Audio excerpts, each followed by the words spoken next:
précise quand même qu'à Aldebaran, aujourd'hui, vous êtes quand même le leader mondial de la robotique humanoïde.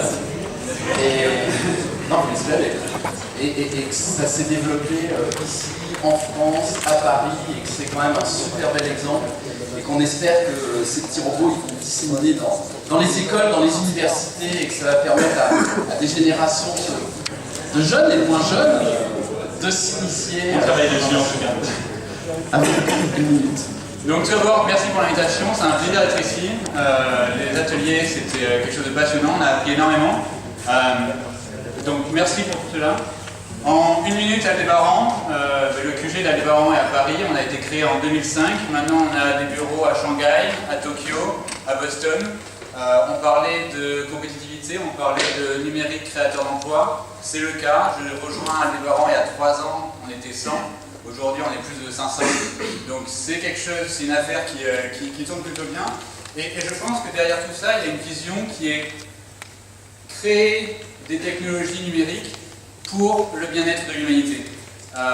On ne veut pas forcément travailler sur des aspects qui sont ennuyeux, on va travailler pour créer une société du futur qui sera une meilleure société. Et l'un des enjeux derrière tout ça, c'est de donner aux enfants les compétences dont ils ont besoin pour attaquer le futur. Les compétences, c'est la prise de décision, c'est le leadership, non, la collaboration, et l'entrepreneuriat autour de tout cela. Nouvelle solution pédagogique, vous pouvez aller voir dessus à Aldebaran. Merci beaucoup. Donc l'association existe depuis les années 80 et moi j'ai créé le club en 2007 pour participer à la First Lego League et aussi parce que j'avais envie d'intégrer un club de robotique et ça n'existait pas et j'aurais voulu qu'à leur âge avoir rencontré quelqu'un comme moi qui leur apprenne à programmer.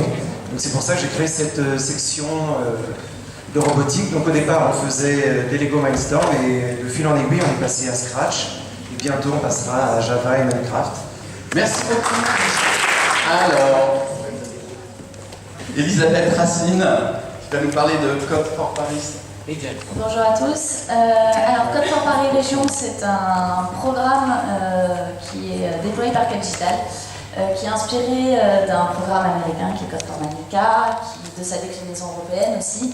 Le parti pris de Capdigital, et pour vous dire en 2 mots ce que c'est un programme et avant tout un réseau d'acteurs où on a déjà 200 personnes, des institutions, des citoyens et des entreprises qui viennent travailler ensemble sur des enjeux de citoyenneté sur le territoire francilien. Donc vous avez la liste de notamment les entreprises présentes et également notre partenaire Simplon qui nous accompagne, on le remercie. Concrètement, ça a déjà donné lieu à un hackathon, à 2 projets qui sont sortis de ce hackathon en décembre, qu'on continue à suivre, et notamment Cyclable Paris Région, qui a donné lieu à une communauté de personnes autour du vélo, et on continue à développer des meet-ups réguliers, et par ailleurs on a une plateforme qui se veut être une plateforme ressource pour les hackathons. Voilà. Super. Merci. Donc nous allons maintenant accueillir. Julien Guépin, qui est en charge du chapitre parisien d'une association internationale pour le développement de code aux enfants. Voilà, c'est ça, je vais vous présenter Codeur Dojo Paris. Donc Codeur Dojo, c'est un mouvement international qui a été créé en 2011 par James Walton et qui consiste à apprendre la programmation aux enfants de 7 à 17 ans. Donc l'édition parisienne a été fondée en octobre 2013, on en est à notre 4e session. Et donc on se retrouve une fois par mois le samedi après-midi pour accueillir 30 jeunes. Et donc pendant l'après-midi, ils apprennent à créer des jeux avec le logiciel Scratch, ils apprennent à développer des sites web. Maintenant on fait de la musique assistée par ordinateur, donc on est une dizaine de mentors pour encadrer ça. Donc chacun crée ce qu'il veut pendant l'après-midi et à la fin chacun présente sa création à tout le monde. Donc on est basé sur la collaboration et l'entraide entre les jeunes. Vous pouvez aller sur codeurdojo.fr ou sur la Codeur Dojo Paris sur Twitter.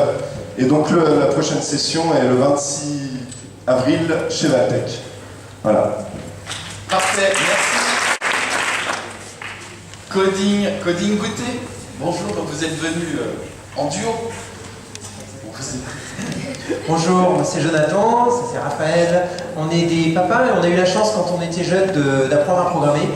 Et avec nos enfants qui grandissaient, on avait envie de pouvoir partager avec eux le plaisir que ça a été pour nous de programmer, d'apprendre à programmer. C'est pour ça qu'un jour on a décidé de réunir, de rassembler quelques autres parents et des enfants autour d'un goûter l'après-midi. On appelait ça un coding goûter et on s'est mis à programmer tous ensemble. Le format marche tellement bien effectivement qu'on a mis un nom dessus. C'est un format qui n'a pas de formateur.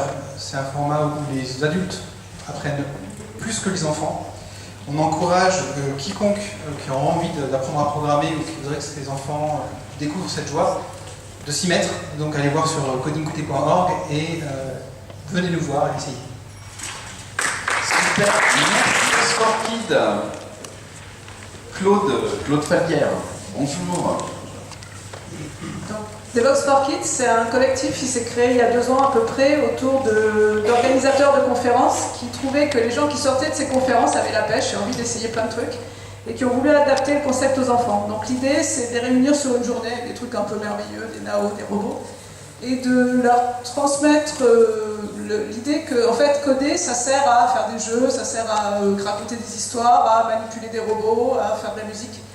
Et de planter la petite graine qui fait que quand ils vont apprendre l'informatique, ils auront des projets personnels. Donc en fait, on est hors temps scolaire sur les 5-15 ans pour des ateliers animés par des animateurs bénévoles sans les parents, qui est une différence avec le coding goûter. Donc voilà, on existe depuis 1 an à peu près en France et on a organisé une dizaine de sessions dans différentes villes de France. Les sessions font entre 20 et 60 gamins. Un petit peu plus grand dans les pays étrangers. C'est une organisation internationale et donc on a un site web. Super. Educaduino, Cyril Cointreau, bonjour. Je suis très heureux de vous voir parce que vous êtes la société, je pense, Eurosmart. Et en fait, en association avec la fonderie, vous avez développé et vous fabriquez en France, en Ile-de-France, ce petit produit que vous allez nous présenter. Merci. Voilà. Educaduino, effectivement, est né de la rencontre de la fonderie avec la société Eurosmart, qui est une société spécialisée dans les produits didactiques pour les sciences. On a la chance d'avoir une machine d'implantation CMS à la société. Et du coup, quand on s'est rencontrés, on a constaté qu'il y avait un manque dans l'éducation au niveau de la programmation.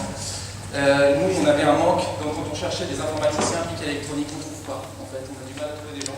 Donc on a essayé de développer, alors on s'est basé sur un Arduino Uno, on a créé l'équivalent en français, tout est open source, c'est un produit également open source. Et ce produit-là, en fait, on va mettre autour tout un tas de petites pédagogies créées par des enseignants qui vont permettre d'aider les professeurs et les étudiants à apprendre le code dans les classes. Alors nous, on oriente plutôt ça vers les sciences, également la techno au collège.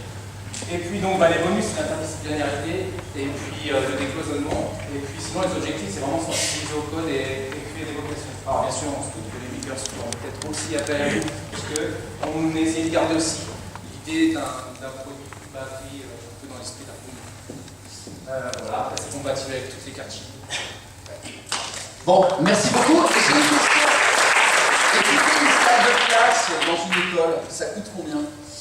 Alors, ça dépend ce que vous sentez équiper. Si c'est juste avec des Educaduino, 300 €, ou 10 postes, généralement, voilà.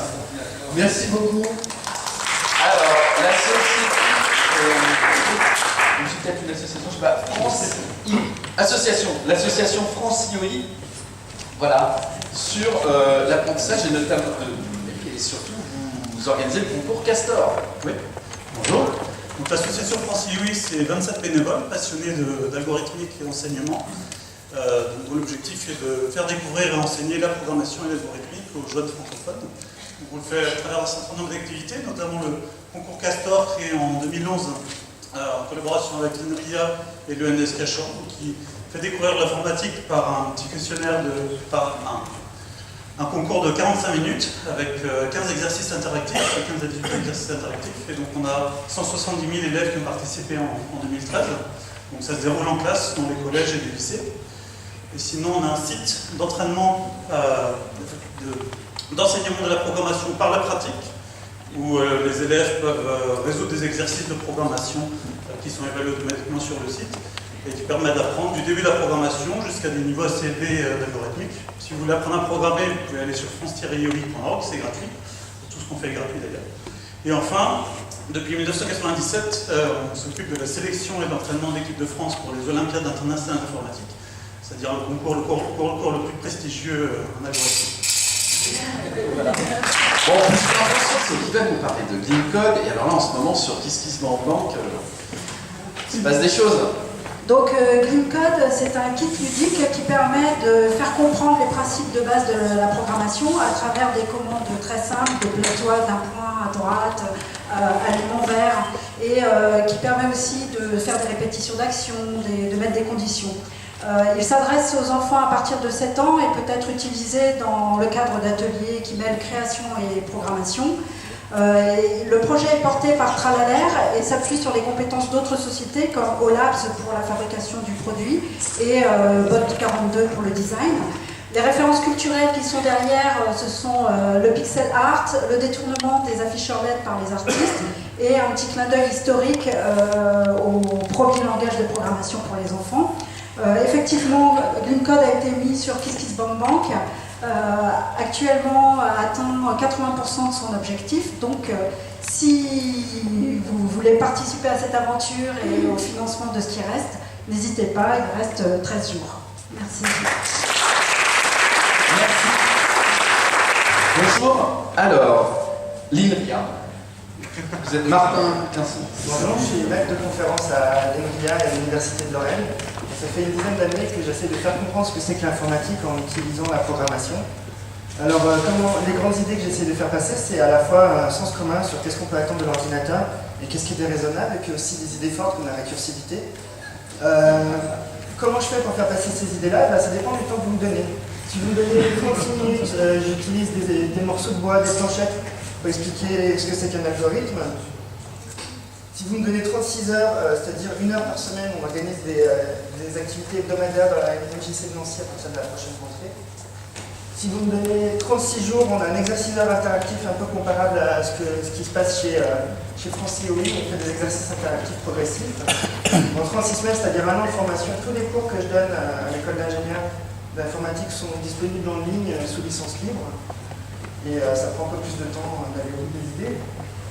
Ce que je trouve intéressant, c'est qu'en fait, c'est un ensemble cohérent avec l'exercice qui est ici, reprend les différentes activités débranchées, on les programme en direct, et les choses de coding unité, on peut aussi les programmer dans l'exercice. Donc c'est un ensemble cohérent, c'est une route continue de 36 minutes jusqu'à 36 ans d'apprentissage. Ouais, merci. IREM de Clermont-Ferrand, présenté par Malika Mor. Bonjour. Bonjour, alors moi je représente un groupe donc, de l'IREM de Clermont-Ferrand et de la Maison pour la Science au service des professeurs en Auvergne. Et nous, on est orienté plus spécifiquement vers la formation continue des enseignants et la production de ressources pour la classe. Pour ces raisons, on est très spécialisé dans les classes de CM1, CM2, 6e et 5e. Notre groupe est composé d'une douzaine de personnes, à la fois des instituteurs, des professeurs de collège, des professeurs de lycée et des universitaires. Nous travaillons avec des allers-retours entre du travail dans notre groupe et des expérimentations dans les classes. Depuis environ 1 an et demi, novembre 2015.